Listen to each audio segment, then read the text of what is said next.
So let me go through some FAQs. Probably the most asked question is, why didn't they address Blake amending her complaint?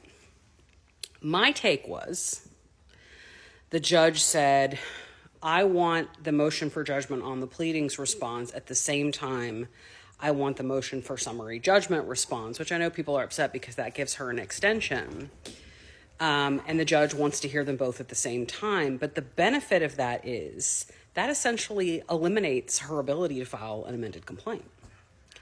Because he just glossed over it and was like, okay, I'm going to do both motions at the same time, which means this motion for judgment on the pleading that's based on the current complaint, I'm going to decide at the same time I decide summary judgment motions on this current complaint.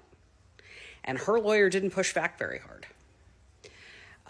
There was some talk earlier in the hearing about being able to conform.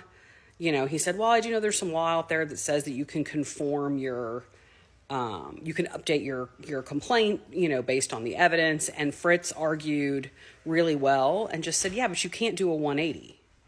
You can't just all of a sudden bring an entirely new case. And the judge didn't really address it after that. Now, there wasn't a formal motion on the table for her to amend. That was just something that they had threatened to do in their motion for extension. My take on it is that the judge is saying, I'm going to see two types of dispositive motions, judgment on the pleadings and summary judgment, at the same time on the same complaint.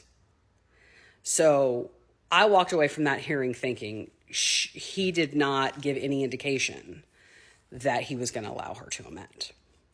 Now, if she comes forward in the next couple of weeks and files a formal motion to amend, then he can take that up.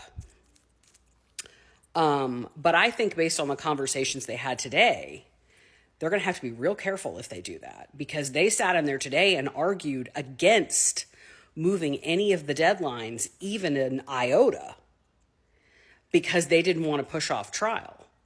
And if she amends, that changes everything. So, you know, it was sort of he didn't have to rule on it because there wasn't a motion for it. But my takeaway was that the judge is assuming that that is not going to happen. So if they want to go for that, they're going to have to file a motion and brief the whole thing up. And I don't think he wants that. That's my takeaway.